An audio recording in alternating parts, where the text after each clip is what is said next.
Kita semua tahu ada 6 selat utama di dunia ini atau disebut Major Strait. Dari 6 selat utama dunia tersebut, 4 ternyata berada di Indonesia. Mengapa dikatakan Major Strait atau selat utama? Benar, selat itu adalah laut di antara dua pulau. Ada ratusan sebenarnya di dunia ini. Tapi mengapa dikatakan ada selat utama? Karena selat itu dilalui oleh kapal perniagaan. Jalur niaga tersebut memberikan julukan sebagai Major Strait. Dari 6 selat tersebut, nomor 1 ada di wilayah Indonesia, yaitu Selat Malaka. Sekali lagi, dari 6 selat penting dunia tersebut, 4 berada di Indonesia, di mana kita ketahui terusan Panama, terusan Suez itu adalah selat yang di luar Indonesia. Tetapi tahukah kita bahwa Selat Malaka adalah selat yang dilewati lebih dari 100.000 vessel atau kapal niaga besar setiap tahunnya. Dan selat ini merupakan selat terbanyak dilintasi kapal, sehingga dikatakan sebagai selat nomor 1 di dunia. Kita perhatikan negara di utara Indonesia, ada Jepang, Hong Kong, Taiwan, Korea Selatan, Cina,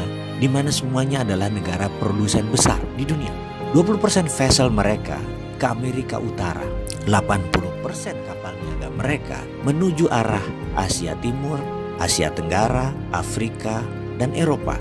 Dan semuanya melalui selat di Indonesia. Bahkan ada 18 juta barel per hari kebutuhan BBM negara utara Indonesia tersebut, di mana 80%-nya disediakan oleh Selat Hormuz, juga melalui Selat Malaka. Australia kalau mengirim barang ke negara utara Indonesia tersebut pasti melewati Selat Lombok dan Selat Makassar. Lalu Indonesia dapat apa sih sebenarnya? Jujur, Indonesia tidak dapat apa-apa dari laut yang dipakai tersebut, dari selat yang dipakai tersebut, tidak dapat apa-apa. Oke, itu masa lalu. Kalau ke depan bagaimana? Bagaimana kalau kita kendalikan selat itu sebagai aset bangsa? Peraturan internasional tidak ada yang mengatur negara archipelago seperti wilayah Indonesia, seperti wilayah negara-negara Pasifik Selatan. Kita peraturan internasional itu selalu mengacu pada aturan kontinental atau daratan.